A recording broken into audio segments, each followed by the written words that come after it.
ചേച്ചി ഇതേപോലെ social media ഇപ്പോൾ ചേച്ചിക്ക് ഇതേ വരുന്ന പുതിയൊരു വിവാദമാണ് ചേച്ചിക്ക് ക്യാൻസർ ആണെന്നും അതേ സംബന്ധിച്ച് ഒരുപാട് ന്യൂസുകൾ പല കമന്റുകളൊക്കെ വരുന്നുണ്ട്. Hello guys, welcome back to my channel. ഒരാളുടെ അസുഖത്തിന്റെ കാര്യം അയാൾ അത് പുറത്തു പറയാൻ ആഗ്രഹിക്കുന്നില്ലെങ്കിൽ മറ്റൊരാള് അത് സോഷ്യൽ മീഡിയയിൽ വന്നിട്ട് യൂട്യൂബേഴ്സിനോടൊക്കെ പറയുന്നത് വളരെ മോശമായിട്ടുള്ളൊരു കാര്യമാണ്. അതായത് ഷഫീന ബീബിക്ക് ഒരു യുവതി ഒരു വോയിസ് ഇട്ടിട്ടുണ്ടായിരുന്നു. അതായത് രേണുസുതിക്ക് ക്യാൻസർ ആണെന്നൊക്കെ പറഞ്ഞിട്ട് അവർ ഒരുപാട് കാര്യങ്ങൾ പറയുന്നുണ്ട്. അവരുടെ സിസ്റ്റർ വർക്ക് ചെയ്യുന്നത് പരിമല ഹോസ്പിറ്റലിലാണ്. രേണുസുതി ചെക്കപ്പിനായിട്ട് അവിടെ ചെന്നെന്നാണ് പറയുന്നത്. അവിടെ നേഴ്സായിട്ടുള്ള ഒരാളാണ്. സത്യം പറയുവാണെങ്കിൽ ഒരാളുടെ അസുഖത്തിന്റെ കാര്യം പുറത്ത് ലീക്ക് ആക്കില്ലെന്ന് ഒരു നേഴ്സിന് ബോധ്യം ഉണ്ടാവും. ഒരാളുടെ അസുഖത്തിന്റെ കാര്യം അയാളുടെ പെർമിഷൻ ഇല്ലാതെ പുറത്ത് പറയുന്നത് തെറ്റായിട്ടുള്ള കാര്യമാണ്. അതാണ് ഇവിടെ സംഭവിച്ചിരിക്കുന്നത്. അതായത് ഒരു നേഴ്സിന്റെ ഭാഗത്ത് നിന്ന്. ചേച്ചി ഇതേപോലെ സോഷ്യൽ മീഡിയ ഇപ്പോൾ ചേച്ചിക്ക് ഇതേ വരുന്ന പുതിയൊരു വിവാദമാണ് ചേച്ചിക്ക് ക്യാൻസർ ആണെന്നും അതേ സംബന്ധിച്ച് ഒരുപാട് ന്യൂസുകൾ പല കമന്റുകളൊക്കെ വരുന്നുണ്ട്. അപ്പോൾ ചേച്ചി എന്താണ് അതിനോട് പ്രതികരിക്കാനുള്ളത്? പല അലിഗേഷൻസും ഇതിനു മുന്നേ ഈ പുറത്ത് വിട്ടവരുണ്ടാക്കിയിട്ടുണ്ട്. നിങ്ങൾക്കൊക്കെ അറിയാം. മെഡിക്കലിന്റെ റിപ്പോർട്ടിന്റെ അടിസ്ഥാനത്തിൽ വരെ പല അലിഗേഷൻസ് ഇതിന് മുന്നേ നിങ്ങൾക്കറിയാലോ ഉണ്ടാക്കിയിട്ടുണ്ട് എന്നെ പറ്റി. സോ എനിക്ക് ഇതിനെപ്പറ്റി ഒന്നും അതുകൊണ്ട് പറയാനില്ല. ദയവേദി ഇപ്പൊ എനിക്ക് പറയാനുണ്ടെങ്കിൽ എന്തെങ്കിലും എനിക്ക് പറയാനുണ്ടെങ്കിൽ ഞാനത് എന്നെ സ്നേഹിക്കുന്നവർ എന്റെ പ്രേക്ഷകരുടെ മുന്നിൽ ഞാൻ വന്ന് പറഞ്ഞു. എനിക്കിത് ഇപ്പൊ പറയാനുണ്ട്. എന്നിട്ട് എന്തായിരിക്കും പെട്ടെന്ന് ഇങ്ങനെ ഒരു ഇത് വരാൻ കുറെ പേര് പറഞ്ഞത് ഫേക്കാണ്, കുറെ പേര് പറയുന്നുണ്ട് അവർക്ക് കിട്ടണം എന്നൊക്കെ പറഞ്ഞ് കുറെ നെഗറ്റീവ് അങ്ങനെ വരുന്ന ആൾക്കാരുകൾ. എനിക്കിതിനെ പറ്റി ഞാൻ പറഞ്ഞു, ഇതിന് മുന്നേ അലിഗേഷൻസിന്റെ ഒരു നിര തന്നെ എനിക്കെതിരെ വന്ന ഒരു വേറെ ഹോസ്പിറ്റലിന്റെ പേരും പറഞ്ഞു ഒരുപാട് ഇങ്ങനെ വന്നിട്ടുണ്ട്. ഇതൊക്കെ ഞാൻ നിങ്ങൾ കാണുന്ന പോലെ തന്നെയാണ് ഞാനും കാണുന്നത്. പിന്നെ ഒന്നേ പറയാനുള്ളൂ, ഇപ്പം ഇങ്ങനെ ഉണ്ടെങ്കിലും നമ്മൾ ഇതിപ്പം എന്നാ അതിനെപ്പറ്റി പറഞ്ഞു. നമുക്ക് ഒരൊറ്റ പ്രാർത്ഥനയുള്ളൂ, ശത്രുക്കൾക്ക് പോലും ഇങ്ങനെ നമ്മളൊക്കെ നല്ല മനസ്സുള്ളവരാണ്. നമ്മുടെ പ്രാർത്ഥന ഇപ്പൊ ഇത് അറിഞ്ഞാൽ തന്നെ, ഇപ്പൊ അറിഞ്ഞാലും അറിഞ്ഞില്ല, ഇങ്ങനെ ഒരു രോഗം ഒരു മനുഷ്യനുണ്ടെന്ന് അറിഞ്ഞാൽ പോലും നമ്മൾ എന്താ ഓർക്കുന്നത്? ദൈവമേ ശത്രുക്കൾക്ക് പോലും ഇത് വരില്ലേ? എല്ലാവരുടെ മനസ്സിൽ നമ്മൾ എല്ലാവരെ പറ്റി പ്രാർത്ഥനയോടെ ഇരിക്കുക, ഇഷ്ടമായ ചിന്തകൾ വിടുക. എനിക്ക് പറയുന്നത് രേണുസുതിയുടെ കാര്യമായതുകൊണ്ട് നമുക്കൊന്നും പറയാൻ പറ്റത്തില്ല ഇത് സത്യമാണെന്ന് നുണയാണെന്നൊന്നും. ഇത് സത്യമാണെങ്കിൽ ഉറപ്പായിട്ട് രേണുസുതിക്ക് ലീഗലി പോവാം. കാരണം രേണുസുതിയുടെ രോഗം പുറത്തു പറയാൻ ആഗ്രഹിക്കുന്നില്ല. അത് ഹൈഡ് ചെയ്ത് വെച്ചൊരു കാര്യമാണ്. ഒരു നേഴ്സിന്റെ ഭാഗത്തു നിന്ന് അത് ലീക്കായി. രേണുസുതിക്ക് ഉറപ്പായിട്ടും ലീഗലി പോകാവുന്ന ഒരു കാര്യമാണ്. നമുക്കൊരു ഡൗട്ട് തോന്നും, രേണുസുതിക്ക് എന്ത് സംഭവിച്ചാലും ഇവർക്ക് എന്താണ്? രേണുസുതിയുടെ രോഗം ഹൈഡ് ചെയ്ത് വെക്കാനായിട്ട് ആഗ്രഹിച്ചു. ഇവരെന്തിനാണ് ഇത് പുറത്തു വിടുന്നതെന്ന് ഇവരതിന്റെ കാരണം പറയുന്നുണ്ട്. അതായത് ഇവരുടെ സിസ്റ്റർ ഒരു യൂട്യൂബ് ചാനൽ തുടങ്ങിയിരുന്നു. അതിന്റെ കമന്റ് ബോക്സിൽ രേണുസുതിനെ ഇഷ്ടപ്പെടുന്ന ആൾക്കാരെ നെഗറ്റീവ് കമന്റ് ഇട്ടു. അതിന്റെ ദേഷ്യത്തിലാണ് രേണുസുതിയുടെ രോഗത്തിന്റെ കാര്യം ഇവർ പുറത്തു വിട്ടതെന്നാണ് പറയുന്നത്. സത്യം പറയുവാണെങ്കിൽ നമ്മൾ സോഷ്യൽ മീഡിയയിൽ എന്തെങ്കിലും കണ്ടന്റ് ചെയ്യുവാണെങ്കിൽ, നമ്മളൊരു കണ്ടന്റ് ക്രിയേറ്റർ ആകാൻ പോവുകയാണെങ്കിൽ നമുക്ക് നെഗറ്റീവ് വരും. ഇപ്പൊ നമുക്ക് ആരെക്കുറിച്ചും എന്തും പറയാം, പക്ഷെ നമുക്ക് തിരിച്ചു കേൾക്കാൻ പറ്റത്തില്ലെങ്കിൽ നമ്മൾ ഈ പരിപാടിക്ക് പോകരുത്. കമന്റ് ബോക്സിലൊക്കെ ആളുകൾ പറയുന്നുണ്ട് രേണുസുതിക്ക് ക്യാൻസർ ആണെന്ന് പറഞ്ഞ് ഷഫീന ബീബിനെ വിളിച്ചു പറഞ്ഞ സ്ത്രീ രേണുസുതിയുമായിട്ട് കൂടി ആലോചിച്ചിട്ട് വിളിച്ചു പറഞ്ഞാണെന്ന്. അതായത് രേണുസുതിക്ക് ഇപ്പം എല്ലാവരുടെ മുമ്പിൽ നെഗറ്റീവ് ആണ്. രേണുസുതിയെ കുറിച്ച് നല്ല കാര്യങ്ങൾ പറയുന്ന ആരുമില്ല. രേണുസുതിയുടെ നെഗറ്റീവ് എല്ലാം മാറ്റി രേണുസുതിനെ പോസിറ്റീവ് ആക്കി എടുക്കാനായിട്ട് സിമ്പതിക്ക് വേണ്ടി രേണുസുതിയുമായിട്ട് കൂടി ആലോചിച്ചിട്ട് ഈ സ്ത്രീ വിളിച്ചു പറഞ്ഞാണെന്ന് ആളുകൾ കമന്റ് ബോക്സിൽ പറയുന്നുണ്ട്. മാത്രമല്ല കമന്റ് ബോക്സിൽ വേറൊരു കാര്യം കൂടെ പറയുന്നുണ്ട്. രേണുസുതിക്ക് സ്വർണ്ണക്കടത്തുമായി ബന്ധമുണ്ടെന്ന് ഷഫീന ബീബി ഒരു വീഡിയോയിൽ പറഞ്ഞിരുന്നു. അതുമായി ബന്ധപ്പെട്ട് കുറച്ച് സംഭവങ്ങൾ ഇപ്പൊ നടന്നുകൊണ്ടിരിക്കുകയാണ്. അതായത് കഴിഞ്ഞ ദിവസം നടന്ന മനുഷ്യക്കടത്തിൽ സ്ത്രീകളെ വെച്ചിട്ട് സ്വർണം കടത്തിയോന്നും അവർക്ക് ഡൗട്ടുണ്ട്, പോലീസിന് ഡൗട്ടുണ്ട്. സ്വർണ്ണക്കടത്തുമായി ബന്ധപ്പെട്ട് ഒരുപാട് അന്വേഷണം ഇപ്പൊ നടന്നുകൊണ്ടിരിക്കുകയാണ്. അതിൽ നിന്ന് ഹൈഡ് ആകാനായിട്ട് രേണുസുതി ഈ സ്ത്രീയെ കൊണ്ട് വിളിപ്പിച്ചതാണെന്നും ഡൗട്ടുണ്ട്. അങ്ങനെയും കമന്റ് ബോക്സിൽ പറയുന്നുണ്ട്. യൂട്യൂബർ ബിച്ചൂസ് ഈ പെൺകുട്ടിയെ കോൺടാക്ട് ചെയ്തിട്ടുണ്ടായിരുന്നു. ബിച്ചൂസിനോട് ഈ പെൺകുട്ടി കുറച്ച് കാര്യങ്ങളൊക്കെ പറഞ്ഞിട്ടുണ്ട്. അതിന്റെ വോയിസ് ഞാൻ വെക്കാം.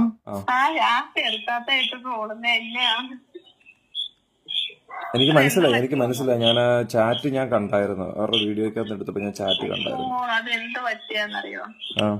എന്റെ ചേച്ചി പരിമല ഹോസ്പിറ്റലിലാണ് വർക്ക് ചെയ്യുന്നത്.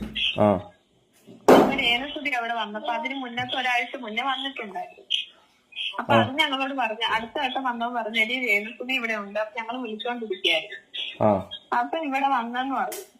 അപ്പഴാ പറഞ്ഞു ഞാൻ നിങ്ങളുടെ ഈ ഇത് വീഡിയോ വെക്കുന്നതിന് നിങ്ങൾക്ക് കുഴപ്പമുണ്ടോ? അയ്യോ എന്ത് വീഡിയോ വെക്കും? ഓക്കെ നിങ്ങൾ പറഞ്ഞോ. അല്ല ഞാൻ പറയാം. അപ്പൊ ഉണ്ട് പെറ്റ് സ്കാനിങ്ങിന് വന്നയാന്ന് പറഞ്ഞു. അപ്പൊ എന്റെ അനിയത്തി വിചാരിച്ച് പെറ്റെന്ന് വെച്ചാൽ അവിടെ പെറ്റിനെ കൊണ്ടങ്ങാന്ന് വന്നയാന്ന് വിചാരിച്ചു. അപ്പൊ ചോദിച്ചാൽ എന്താ വെച്ചപ്പോ അല്ല പെറ്റ് അവിടെ പരിമല ഹോസ്പിറ്റലിൽ അതിന് പെറ്റുണ്ടോ സ്കാൻ ചെയ്യാൻ?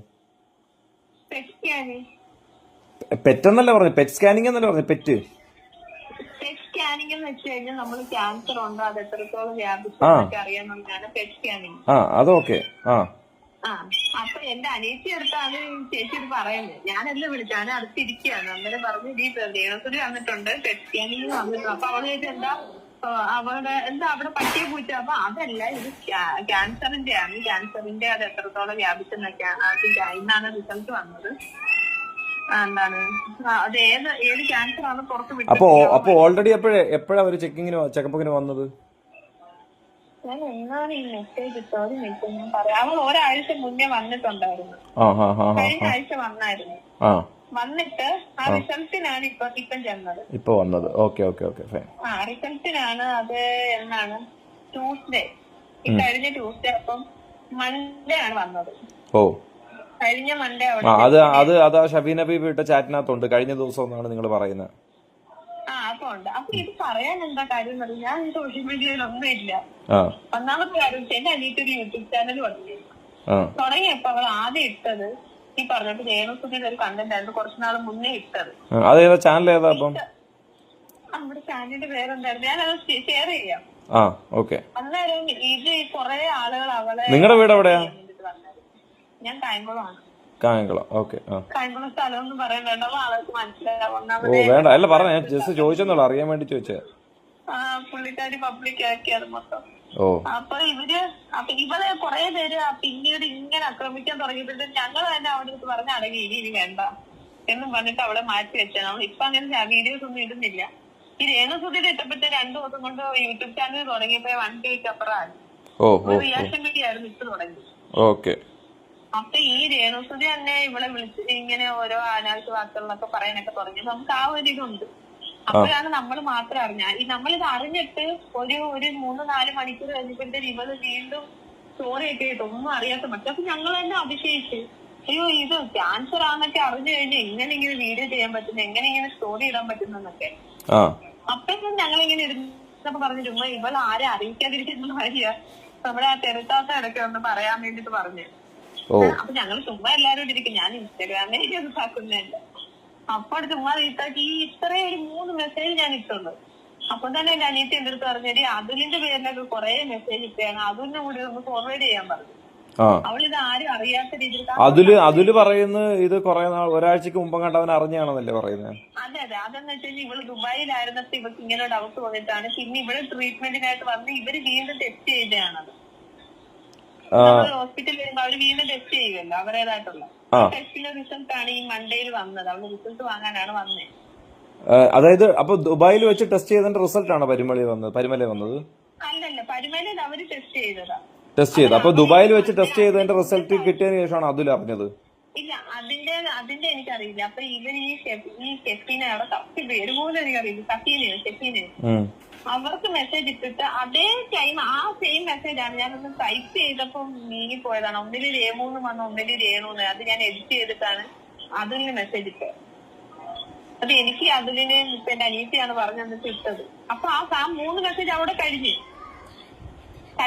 പിന്നെ ഈ ഷെഫീനാണ് എന്നെ കിടന്ന് വിളിച്ചത്. ഈ മെസ്സേജ് കണ്ടിട്ട് അവരെനിക്ക് ഹായ് ഇട്ട്, എനിക്ക് വാട്സപ്പ് മെസ്സേജ് ഇട്ട്. കേൾക്കുന്നുണ്ടോ? എനിക്ക് വാട്സപ്പ് മെസ്സേജ് ഇട്ട് എന്നെ ഒന്ന് വിളിക്കണേ. അപ്പൊ ഞാൻ തിരക്കിലായിട്ട് ഞാനിത് അന്നേരം കാണുന്നില്ല. അപ്പൊ ഇവരെനിക്ക് ഈ വാട്സപ്പിൽ ഇട്ടപ്പെട്ട് ഞാൻ എന്റെ ഡയറക്റ്റ് അവരൊരു സ്ത്രീയല്ലേ, അവർ ഇങ്ങനത്തെ വേല കാണിക്കുന്ന എനിക്ക് അറിയില്ലായിരുന്നു. ഞാനായിട്ട് മെസ്സേജ് ഇട്ടാണ് അങ്ങോട്ട്. എന്നിട്ട് ഞാൻ എന്ത് ചെയ്താ വാട്സപ്പിൽ മെസ്സേജ് ഇട്ടിട്ട് അവരെന്നെ ഇതോട്ട് ഞാൻ ഇൻസ്റ്റാഗ്രാം തുറന്നപ്പോഴത്തെ എനിക്ക് കുറെ കോള് വന്നേക്കുന്നു. അപ്പൊ ഞാൻ എന്ത് ചെയ്ത് ഈ വാട്സപ്പിൽ അയക്കുമെന്ന് പറഞ്ഞത് ഞാൻ വാട്സപ്പ് കോൾ എടുത്തിട്ട് ഞാൻ അവരെ കോണ്ടാക്ട് ചെയ്തിട്ട് അവരെന്റെ പേര് വിളിച്ചാണ് സംസാരിച്ചത്. ഇൻസ്റ്റാഗ്രാമിൽ എന്റെ പേര് വിളിച്ചിട്ടാണ് സംസാരിച്ചത്. അപ്പൊ ഞാൻ അവർക്ക് തിരുത്തിയും കൊടുത്തിട്ട് അതെന്റെ നിക് നെയിം ആണ്, എന്റെ യഥാർത്ഥ പേര് ഇതാണെന്ന് പറഞ്ഞിട്ട് ഞാൻ പേര് തിരുത്തിയിട്ടാണ് സംസാരിച്ചത്. അപ്പൊ ഇവരെന്റെ അടുത്ത് അയ്യോ കാര്യം ഇതൊക്കെ പറയുന്നവരൊക്കെ ദേശിച്ചാലും അവര് ഇങ്ങനെ അസുഖം ഒന്ന് കേൾക്കുമ്പോൾ നമുക്കില്ലല്ലോ. ഞാൻ പറഞ്ഞിട്ടാ അതാണ്, ഇനി അവരെ ഒന്നും ഇതാക്കണ്ട, അവർക്ക് ഇങ്ങനെ ഒരു അസുഖമാണ്, അത് ഉറപ്പാണ് എന്ന് പറഞ്ഞിട്ട്. അപ്പൊ ഇവർ അടുത്ത ആരും ഒരാൾ നിൽപ്പുണ്ട്. ആരുടെ അടുത്ത് സംസാരിച്ചിട്ട് ഇവര് മോളെ ഞാൻ പിന്നെ വിളിക്കാന്ന് പറഞ്ഞിട്ട് ഇവരെ വെച്ചിട്ട് പിന്നെ അവര് മെസ്സേജ് ഇട്ടതോ കാര്യങ്ങളോ ഒന്നും ഞാൻ അറിയുന്നില്ല. ഞാൻ എമർജൻസി വന്നതാണ് ഇവിടെ. അപ്പൊ അമ്മയും കൊണ്ട് ഹോസ്പിറ്റലൊക്കെ പോകുന്നതിന്റെ തിരക്ക് ഞാൻ ഈ വാട്സപ്പ് ഒന്നും നോക്കിയില്ല.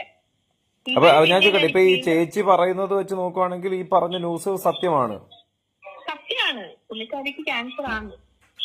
അപ്പൊ സത്യമാണ്. അപ്പൊ ഇവരിത് കഴിഞ്ഞിട്ട് എന്നെ പിന്നെ എന്റെ വാട്സപ്പിൽ ഇവര് കോൾ ചെയ്തു. ഞാനിത് അന്നേരം സമയം ഞാൻ വാട്സപ്പ് നോക്കിയിരിക്കുന്ന ആളല്ല. ഞാൻ ഇവിടെ വന്നിട്ട് അറിയാം ആകെ 15 ദിവസത്തേക്ക് വന്നേ. അമ്മയും കൊണ്ട് ഹോസ്പിറ്റലിൽ പോകണം, എടുക്കണം. അപ്പൊ ഞാൻ ആ തിരക്കില് നടക്കുക. അപ്പൊ ഇവര് മെസ്സേജ് കാണുമ്പോൾ ചിലപ്പോ നമ്മളിപ്പോ നിൽക്കുമ്പോഴായിരിക്കും മെസ്സേജ് ഓപ്പൺ. അതൊക്കെ നമുക്ക് റിപ്ലൈ കൊടുക്കാനായിട്ട് പറ്റുന്നില്ല. അത് കഴിഞ്ഞിട്ട് ഇവരെന്നെ വാട്സപ്പിൽ കിടന്ന് വിളിക്കുന്നുണ്ട്. എന്നിട്ട് ഇന്ന് അവർ എനിക്ക് മെസ്സേജ് ഇട്ട്. അപ്പൊ ഇന്നലെ എന്തോ മെസ്സേജ് ഇട്ട് ഞാൻ കണ്ടു മറക്കുന്നു. ഞാൻ പറഞ്ഞില്ല, എനിക്ക് ഓഫീസിൽ നിന്നല്ല എനിക്ക് കോൾ വരുന്നുണ്ട്, മെസ്സേജ് വരുന്നുണ്ട്. നമുക്ക് ഇപ്പൊ എനിക്ക് പകരം ഒരാളെ നിർത്തിയിട്ടാ ഞാൻ വന്നേക്കുന്നത്. എനിക്ക് റിലീവർ ഉണ്ട്. ഈ പുള്ളിക്കാരൻ മെസ്സേജ് ഇടുന്നുണ്ട്, അതെല്ലാം എനിക്ക് മാനേജ് ചെയ്യണം. അതിന്റെ ഇടയ്ക്ക് ഇത് നോക്കാൻ പറ്റിയ ഒരു മാനസികാവസ്ഥ അല്ലായിരുന്നു. ഇന്നലെ ഞാൻ കണ്ടത് തുറക്കുന്നു. അപ്പൊ ഇന്ന് അവര് വീണ്ടും എന്നെ മെസ്സേജ് ഇട്ടേക്കും. അപ്പൊ ഞാൻ ഓപ്പൺ ആക്കിയിട്ട് നമ്മൾ സോറി ഇട്ടാൽ ഞാൻ ഇത്തിരി ബിസി ആയിപ്പോയി എന്ന് പറഞ്ഞിട്ട് ഇവർ എന്റെ അടുത്ത് ചോദിക്കാൻ എനിക്ക് മെഡിക്കൽ സർട്ടിഫിക്കറ്റ് കിട്ടുമോ. അപ്പൊ ഇവർക്കൊരു ബോധമില്ലേ. നമ്മളിപ്പോ ഞാൻ ഇയാളുടെ അടുത്തൊരു കാര്യം പറയുകയാണെങ്കിൽ ഇങ്ങനെ ഒരു കാര്യമാണ് എന്ന് പറഞ്ഞപ്പോ അതെ എനിക്ക് ആ വീഡിയോ കണ്ടപ്പോ എനിക്ക് ആ ഒരു പോർഷൻ എനിക്കത് മനസ്സിലായ ഒരു കാര്യമാണ്. വിച്ച് അല്ലേ പിന്നെ യൂസ് ചെയ്യാൻ നോക്കില്ലല്ലോ. നമ്മളിപ്പോ ഓക്കെ, ഞാനിപ്പോ വിച്ചിന്റെ ഞാൻ സ്ഥിരം വീഡിയോ കാണുന്ന ഒരാളാണ്. അപ്പൊ ഞാൻ വീഡിയോ ചെയ്യുമ്പോഴത്തേക്ക് നമ്മൾ എന്ന് കണ്ടോണ്ടിരിക്കുമ്പോ നമ്മുടെ കൂട്ടത്തിലുള്ള ഒരാളായിട്ട് ഓൾറെഡി നമ്മൾ ഏത് ഇത് വന്നാലും കാണും. നമ്മളെ ആ നേഴ്സുതിയുടെ കാര്യം അറിഞ്ഞ് ഇങ്ങനെയാണെന്നൊരു സംഭവം എല്ലാം നമ്മൾ പറയൂ. പക്ഷെ ഈ പുള്ളിക്കാരി എന്നെ പിന്നെ അതിലിട്ട് ഇതാക്കി വന്നത്. ഈ പുള്ളിക്കാരി പിന്നെ ചോദിക്കാം എനിക്ക് അപ്പൊ അവരെന്നെ കോൾ ചെയ്തെന്ന് പറഞ്ഞില്ലേ, ആദ്യം കോൾ ചെയ്തിട്ട് ഇവർ എന്റെ അടുത്ത് എടുത്തുവായിരുന്നു ചോദിക്കും. അതെ, ഞാൻ പരുമലയിൽ പോയി കഴിഞ്ഞാൽ എനിക്ക് സർട്ടിഫിക്കറ്റ് കിട്ടുവാൻ. ഇത് എനിക്ക് എങ്ങനെ അറിയാം? അപ്പഴേ എനിക്ക് ഇവിടെ ഒരു സൈക്കോത്തരം മനസ്സിലായോണ്ട് ഞാൻ പോയാൽ കിട്ടും ഏത് ഹോസ്പിറ്റലാന്ന് ചോദിച്ചു. അപ്പൊ ഞാൻ പറഞ്ഞു പരുമല മെഡിക്കൽ അവിടെ ആ ഒരു ഹോസ്പിറ്റലേ ഉള്ളെന്ന് പറഞ്ഞു. എന്നിട്ട് ഇവരെന്റെ അടുത്ത് ചോദിക്കുക, എടുത്തുവായാലും ഇവരെന്റെ അടുത്ത് ഉടായി പിറക്കല്ലേ. അപ്പൊ ഞാൻ ചൂടായിപ്പോ ഞാൻ എന്തിനാ ഉടായി പിറക്കുന്നത്? ഞാൻ അറിഞ്ഞ കാര്യം പറഞ്ഞതാണ്. ഇവര് പിന്നെ ലാസ്റ്റ് എന്റെ അടുത്ത് പറയാ 15 മിനിറ്റ് തരാം, അതിനുള്ളിൽ എനിക്ക് മെഡിക്കൽ സർട്ടിഫിക്കറ്റ് തന്നില്ലെങ്കിൽ ഞാൻ എന്നെ ഒരു ഭീഷണി പോലെ. അപ്പൊ ഞാൻ പറഞ്ഞു നോ പ്രോബ്ലം, ഞാൻ പെട്ടെന്ന് വൈറൽ ആവുമല്ലോ എന്ന് പറഞ്ഞു. നിങ്ങൾ ഈ പറഞ്ഞ കാര്യം മനസ്സിലായി. ഈ പറയുന്ന രോഗാവസ്ഥ എന്ന് പറഞ്ഞൊരു സാധനം കൺഫേം ആണ്. ഞാൻ നിങ്ങളുടെ ഈ വോയിസ് വെക്കുന്നതിൽ നിങ്ങൾക്ക് എന്തെങ്കിലും വിരോധം ഉണ്ടോ? കാരണം നിങ്ങളെ സംബന്ധിച്ച് ഇപ്പൊ ഇങ്ങനെ ഒരു നെഗറ്റിവിറ്റി ഇവർ സ്പ്രെഡ് ചെയ്തിരിക്കുന്ന ഒരു സാഹചര്യത്തിലും രേണുവിന്റെ ഒരു അവസ്ഥയെ കുറിച്ച് സത്യം പറയുവാണെങ്കിൽ നിങ്ങൾ ചെയ്തൊരു നല്ല കാര്യമല്ല. ഒരാളുടെ രോഗം വന്നിട്ട് സോഷ്യൽ മീഡിയയിൽ കൊണ്ടുവന്നിട്ട് സ്പ്രെഡ് ആക്കി. മോശമായിട്ടുള്ളൊരു കാര്യം ചെയ്താൽ മോശമായിട്ടുള്ള റിസൾട്ടേ കിട്ടുള്ളൂ. തെറുത്താത്ത എന്തൊക്കെയോ പറഞ്ഞെന്നാണ് പറയുന്നത്. സത്യം പറയുവാണെങ്കിൽ രേണുസുതിക്ക് ക്യാൻസർ ഉണ്ടെന്ന് പറഞ്ഞുകൊണ്ട് നിങ്ങളാണ് അവരുടെ അടുത്തേക്ക് എന്നത്. അവർ നിങ്ങളുടെ അടുത്തേക്ക് വന്നതല്ല. നിങ്ങളോട് അവർ പ്രൂഫ് ചോദിച്ചു. കാരണം എന്തെങ്കിലും കാര്യം ഒരാളോട് പറയുവാണെങ്കിൽ അതിന് പ്രൂഫ് വേണം, ഇല്ലെങ്കിൽ അവർക്കത് സോഷ്യൽ മീഡിയയിൽ പറയാൻ പറ്റത്തില്ല. പ്രൂഫില്ലാതെ പറഞ്ഞിട്ട് അവർ കുടുങ്ങിയാൽ നിങ്ങൾ അതിന് സമാധാനം പറയുമോ? എല്ലാത്തിനും 2 വശമുണ്ട്. നിങ്ങളുടെ ഭാഗം മാത്രം നിങ്ങൾ നോക്കിയാൽ പോരാ, അവരുടെ ഭാഗം കൂടെ നോക്കണം. ഇവരാദ്യം അതുൽ ബ്ലോഗ്സിനെ വിളിച്ചു പറഞ്ഞിട്ടാണ് ഷഫീന ബീവിനെ വിളിക്കുന്നത്. അതെ, ഇവള് ദുബായിലെങ്ങാണ്ട് വെച്ച് മറ്റേ ബ്രസ്റ്റിന്റെ സർജറിക്ക് വേണ്ടിയിട്ട് എന്തോ ചെക്ക് ചെയ്തപ്പോൾ എന്താണ് അറിഞ്ഞത്. ഞാനത് അറിഞ്ഞ് കുറച്ച് നാളായി, ഒരാഴ്ച എന്തോ ആയി ഞാൻ അറിഞ്ഞിട്ട്. അതിൽ ബ്ലോഗ്സ് പറയുന്നുണ്ട്, ഞാൻ ഇത് നേരത്തെ അറിഞ്ഞിരുന്നു. അതായത് ദുബായിൽ ഈ രോഗവുമായി ബന്ധപ്പെട്ട രേണുസുതി ഹോസ്പിറ്റലിൽ പോയ കാര്യം അവൻ അറിഞ്ഞെന്ന്. അവനത് സോഷ്യൽ മീഡിയയിലൊന്നും വന്ന് പറഞ്ഞില്ല. അതിന്റെ കാരണം എന്താണ്, അവൻ പറയാത്ത കാരണം എന്താണ്, അവൻ പേടിച്ചു പോയെന്നൊക്കെ ആളുകൾ ചോദിക്കുന്നുണ്ട്. രേണുസുതിക്ക് ക്യാൻസർ ആണെങ്കിൽ അത് രേണുസുതിയുടെ പേഴ്സണൽ കാര്യം, അതൊന്നും പുറത്ത് പറയേണ്ട ആവശ്യമില്ലെന്ന് അവന് തോന്നിക്കാണും. അതുകൊണ്ടായിരിക്കും അവൻ പറയാത്തെ. മറ്റേ അതുൽ ബ്ലോഗ്സ് ഇല്ലേ, അവരൊക്കെ അറിഞ്ഞിട്ടുണ്ട്. ഒരാഴ്ച ഇല്ല, ആരും വീഡിയോ ഇട്ടിട്ടില്ല. പക്ഷെ അവരെല്ലാരും അവൻ അറിഞ്ഞായിരുന്നു. ദുബായിൽ വെച്ച് ഈ സംഭവം അവർക്ക് എന്തോ ഒരു സംഭവമായിട്ട് അവിടെ ഹോസ്പിറ്റലിൽ പോയായിരുന്നു. അവിടെ നിന്നാണ് പിന്നെ ഇവിടേക്ക് വന്ന് ഞാൻ ആ ചിത്രക്ക് മെസ്സേജ് ഇട്ടതിന്റെ തലേ ദിവസമായിരുന്നു പെറ്റ് സ്കാനിങ്ങിന് വേണ്ടിയിട്ട് വന്നത്. ഈ സ്ത്രീ രേണുസുതിക്ക് ക്യാൻസർ ആണെന്ന് പറഞ്ഞിട്ട് ഇൻസ്റ്റഗ്രാമിലാണ് മെസ്സേജ് അയക്കുന്നത്. സത്യം പറയുവാണെങ്കിൽ ഇവരുടെ ഒറിജിനൽ പേര് പോലും അല്ല വെച്ചേക്കുന്നേ. ഇതിന്റെ സത്യം എന്താണെന്ന് അറിയണമെങ്കിൽ രേണുസുതി തന്നെ വന്ന് പറയണം. രേണുസുതിക്ക് താല്പര്യം ഉണ്ടെങ്കിൽ വന്ന് പറയട്ടെ. ഇവർ ഈ വീഡിയോയിൽ ഒരു കാര്യം പറയുന്നുണ്ട്. ഇവർ രേണുസുതിക്ക് ക്യാൻസർ ആണെന്നൊക്കെ പറഞ്ഞുകൊണ്ട് എല്ലാ യൂട്യൂബേഴ്സിനെയും വിളിച്ചു പറഞ്ഞു. പക്ഷെ ഇവരുടെ യഥാർത്ഥ പേര് വെളിപ്പെടുത്തരുത്, അതാണ് ഇവർ പറയുന്നത്. അതെന്താണ് അങ്ങനെ? ഒരാളുടെ അസുഖം അത് അയാൾ പേഴ്സണലായിട്ട് വെച്ചു, അയാളത് പുറത്തു പറയാനായിട്ട് ആഗ്രഹിക്കുന്നില്ല, അതുകൊണ്ട് പറഞ്ഞില്ല. അത് നിങ്ങൾ വന്ന് ലീക്കാക്കി വിട്ടു. നിങ്ങളുടെ പേര് പോലും പുറത്തു പറയാൻ പാടില്ല, അത് നിങ്ങൾക്ക് പേടിയാണ്. ഇപ്പോൾ ഓൾറെഡി മിക്ക യൂട്യൂബേഴ്സിനോട് നിങ്ങൾ ഇത് വിളിച്ചു പറഞ്ഞു. എല്ലാവരും അറിഞ്ഞ കാര്യമാണിത്. ഇത് സത്യമാണെങ്കിൽ നിങ്ങൾ എന്തിനാണ് പേടിക്കുന്നത്?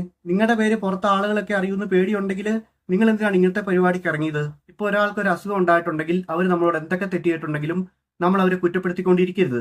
അവരെ നാണം കെടുത്താനായിട്ടാണ് ഇവരിതൊക്കെ വന്ന് പറഞ്ഞത്.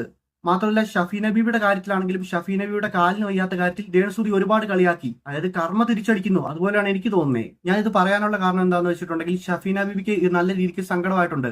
പുള്ളിക്കാരി എല്ലാ വീഡിയോയിലും ഇത് എടുത്തെടുത്ത് പറയുന്നുണ്ട്. അത് കേട്ടപ്പോൾ എനിക്ക് മനസ്സിലായി നല്ലപോലെ പുള്ളിക്കാരിക്കിട്ട് കൊണ്ടിട്ടുണ്ടെന്ന്. അതായത് ഒരാളുടെ രോഗത്തിന്റെ കാര്യമൊക്കെ വന്നിട്ട് അയാളെ കളിയാക്കുന്ന രീതിയിൽ പറഞ്ഞിട്ടുണ്ടെങ്കിൽ ആർക്കാണെങ്കിലും വിഷമം തോന്നും. ചെറിയ പ്രായത്തിലെങ്ങാണ്ട് ഷഫീന ബീവിയുടെ കാലിന് സംഭവിച്ചാണത്. അവർ പറയുന്നുണ്ട് കുട്ടീനെ പോലും എടുക്കാൻ പറ്റിയിട്ടില്ലെന്ന്. അതായത് സ്വന്തം കുട്ടീനെ പോലും ചെറുപ്പത്തിൽ എടുക്കാൻ പറ്റിയിട്ടില്ലെന്ന്. അത്ര വിഷമത്തോടെ അവർ നോക്കിക്കാണുന്ന ഒരു കാര്യമാണത്. അവർ കടന്നുപോയത് അങ്ങനെ ഒരു അവസ്ഥയിൽ കൂടിയാണ്. അങ്ങനെ ഒരു അവസ്ഥയിൽ കൂടെ കടന്നുപോയ ഒരാളെ പോയിട്ട് കളിയാക്കിയിട്ടുണ്ടെങ്കിൽ എന്തെങ്കിലും പ്രശ്നം വരുമ്പോൾ രേണുസുദിനെ അവർ സപ്പോർട്ട് ചെയ്യുമോ? ഒരിക്കലും സപ്പോർട്ട് ചെയ്യത്തില്ല. ഗൈസ്, എന്തൊക്കെയായാലും എനിക്ക് ഇതിനെക്കുറിച്ച് ഇത്രയൊക്കെ ഉള്ളൂ പറയാൻ. വീഡിയോ ഇഷ്ടപ്പെട്ടെങ്കിൽ ലൈക്ക് ചെയ്യുക, സബ്സ്ക്രൈബ് ചെയ്യുക.